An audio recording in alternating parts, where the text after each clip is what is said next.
other than that, I mean, you've got, since VP have a good variety of heroes, they can obviously go for a few different options. They ended up just going for the PA, but I don't... Yeah, he's kind of acting as both a little bit of damage onto the Bat Rider, trying to force out some regen, and then he's also serving as a potential jump for the PA when things get up. Yep, fresh boots. Trying to keep up the pressure for as much as possible, I guess. Yeah. In some ways it does make sense, right? Instead of just like trying to stick around in the lane with like low... Buy these boots, these windlace, and eventually blink daggers and the such to really stay involved. A little bit more of a go here on Afterlife. We'll be able to repel him back. Nofear not in a position, nor the mana to be able to give him a heal. They just have the repel. That's not going to be enough. First blood is picked up by Solo, and now they're able to put more pressure. And Nofear, why is he sticking doing? around like this? He has no heal whatsoever. He's just going to get jumped on it again. Solo picks up the last hit. Double kill for him. 300 mana pool, so really not able to sustain that lane very well, and Bat Rider pays with his life. Pasha showing off just how ineffective that top lane's going to be. Afterlife, it's going to be gone on and bottom, and he'll go down once again. How does Solo keep on picking up these last hits? Thanks to a little bit of help from Lil, and then just generally the ineffective kill power of this lane. They have no hard stuns, so he's just able to TP back every time. Mid lane, Undershock is going to be double dunked on here. Does have the repel. Is going to throw out the Chronosphere. He's got to try and go on to Lil. They don't have a heal for another 4 seconds. A new comes out. Lil dropping lower. Nofear. Oh, Jesus. He just threw that hammer at Chen. Good lord. Managed to get the last hit and will manage to retreat back in time. Undershocked. Still sticking around with just 50 HP, waiting for the next round of heals from his Omni Knight friend. Yeah, so the way he sees it, if he's immune to magic, the only way they can bring him down is right clicks. We already talked about the poor man's shield, but having just 10 armor naturally and the Fairy Fire available, like, he's not afraid at all. But I think they're able to kind of find a little opening with the Disruptor at level 6, then yeah, I think that's a good idea. Gonna try and pull him back here with Repel. We'll be able to lock him down rather easily. He's gonna come up to a potential TP in. They manage to get the heal, the Repel, the right clicks. Oh, we finish him off, and the Chronosphere goes down. VP, they're surely gonna have to give up something here. Lil, he's gonna be deep into that tier 1 tower. He's gonna be the first one down. They're gonna chase forward for Solo next. The field, blocking him up. Now the stun on the Afterlife. They've blown up the Omni Knight. Pasha's gonna be turned around on, but Ramsey is still free to right click whoever he wants. He's gonna go for Afterlife first. Now bounce back to Yoku. He's trying to go on to Solo, locking himself into kinetic field. Unfortunately, couldn't catch the Slurk this time around. Yoku pounce away just ahead of the Phantom Strike and will be able to make his way out of here, it looks like. Unless Ramsey... No. Hey! That should have been a pretty simple run into the tree. Now has his sights on Afterlife. They're going to try and get the recall out. Turns around and to get the lasso. Afterlife, he's pulled but clipped. Afterlife, all that for nothing. Still does not manage an escape. That was a beautiful... And that's going to be limiting its value. And Afterlife, 1-6-2, and he's going to find no harbor in the jungle. Once again, he's going to go down to the gank of the Disruptor and the Phantom Assassin. More across the map. Now he has the Shadow Blade. Now he needs to make his move. But all he's got is the PA. 4 points of blur. She's not the target. It's got to be the Disruptor.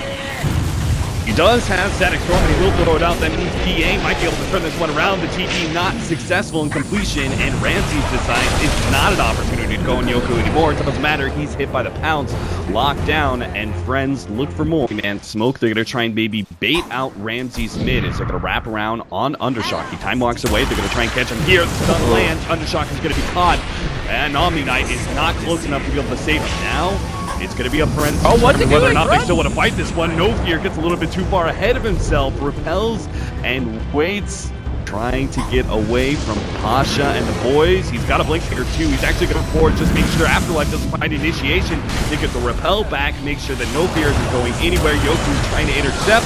Will actually launch himself onto Pasha here to try and fight this one out with a repel, as well as his ultimate going down. Pasha gets pushed back into the Chrono Blast.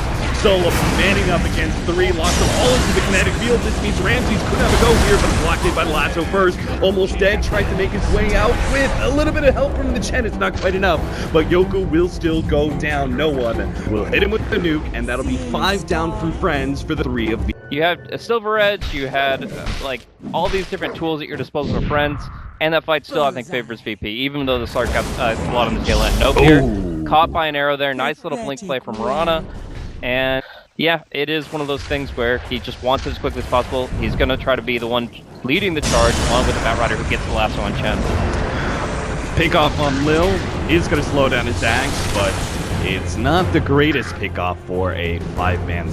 Well, with this Roshan bounty, that will mean our Chen picks up his axe. On the other side of the table, though, friends are getting pretty close to an axe of their own. That's going to be on the keep. But once that gem comes out, your only option is to fight during the nighttime, and that sucks because like you're a tempo trap and you can't really take half the time away from you. But you see the fast tempo of their kill potential. They've already shown themselves mid, and they know they can just keep going for this tier 3 tower. They've got the Desolator on Ramses, and they've got it already down before friends can stage a some sort of response. He's gonna jump on the Lil first. Oh no! Going down and a static storm.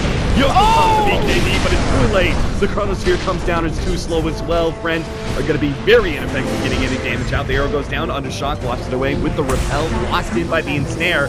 Can't even get a single kill out of all that. Repel back, they will manage to, stop that one barely. One does go down, Nofear turns around, manages to get the heal nuke off. Pasha dies because of it, and VP may have just overextended themselves rather slightly. They may still be able to go back in, though. They're actually going to jump. Are they going to be able to do this? Are they going to be able to take this melee racks in time and not lose anybody in return? Melee racks definitely going down here. Friends will have to surge forward and see if they can get whatever picks they can. Nice jump forward there by Undershock, getting good time dilation, but looks like maybe even Lil's going to escape. Okay. They got the Chen, at least that much, but still. They lost their melee racks. They're only going to get 2 supports for it, as Solo will also die. Well worth it for VP. They managed to take a lane of Ramses. Fearless. Undershock's going to come in from behind. Does have the Chronosphere ready to go. Tries to jump uphill. Maybe to catch no one. Misses, though. And now, he in a spot of trouble himself. Afterlife's going to be able to meet him. They're going to glimpse him back, stopping some of that. They will manage to put him into the static storm. Afterlife, meanwhile, is going to be taken out by Ramses. Undershock healed up Solo. It's completely gone. Chronosphere laid out, misses everyone. And Ramses is now on the hunt for a little fish. Now he does manage to go invis, hits the heal as well, ready to go back into this one. Undershock dropping lower and lower. Pasha meets his time lock. Switch peek in the rear. And now the rest of the team trying to retreat. Always want to fly. Not going to be able to make it out. 3 down from friends.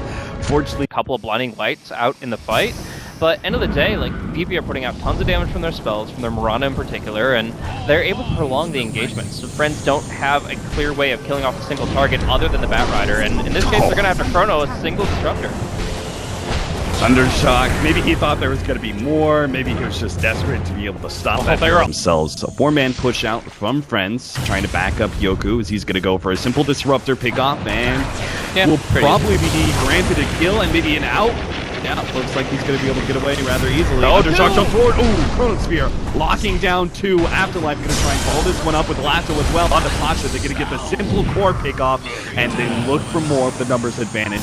They start jumping forward. VP will manage to TP away 1. Looks like Lil's the only remaining potential pick, but the Slark has given up on the chase. They have to defend the top lane, which is currently pushing. The arrow from no one locks down Undershock, bursts him down just like target damage with the lack of the Echo Saber on the Slark. Actually having to go for MKB now just to make sure that he's not missing.